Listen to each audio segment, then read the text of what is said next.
সরকারি সদস্যবৃন্দ আমরা সবাই ব্যানারের পিছনে আছি। আমাদের এখন আনন্দ মিছিল শুরু হচ্ছে। সবাই আনন্দ উৎসাহিত হবে।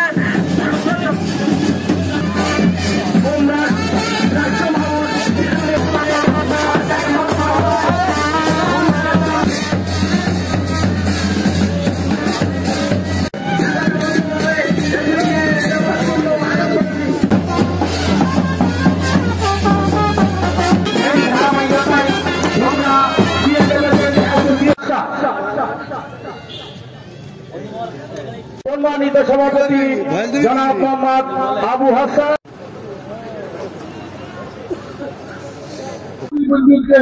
আন্তরিক অভিবাদন জানিয়ে সংক্ষিপ্তভাবে আমি সাধারণ শ্রমণ ভাইরা যারা আজকে পড়ে আপনারা মাতব্বরি করতেছেন, সমস্ত গ্রাম বেনাবল হাজার হাজার গাড়ি বেরিয়ে আসে।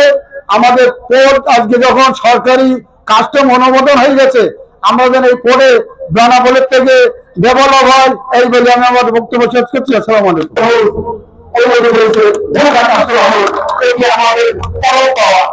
আজকে সবাই হাসি মুখে শৃঙ্খলা বজায় রেখে আমাদের পতাকা উড়িয়ে যে র্যালি উদযাপন করেছেন তার জন্য ধন্যবাদ। আপনারা জানেন এই পোর্ট দীর্ঘদিন যাবৎ আমরা বৈষম্য শিকার হচ্ছি। আমাদের বাংলাদেশে একই দেশে আমরা বাংলাদেশ, আমাদের দ্বৈত নীতি চলে। আমাদের এই ভোমরা পোর্টে যে মাল ঢোকে না সেটা কেন দানা বলে ঢোকে। আমি বর্তমান কমিশনার মহোদয়কে বলেছিলাম যে কেন আমাদের পোর্টে ফল ঢোকে না দানা বলে ঢোকে। উনি কিন্তু বলছিল একটু সময় দেন। আমরা যথেষ্ট সময় দিয়েছি, শুধুমাত্র আমরা টেস্ট খেলেছি কি জন্য, যে আমাদের এই কাস্টম হাউস বাস্তবায়ন হোক। কিন্তু আমরা টেস্ট আমরা আর খেলতে চাই না, এখন থেকে আমরা T20 খেলতে চাই।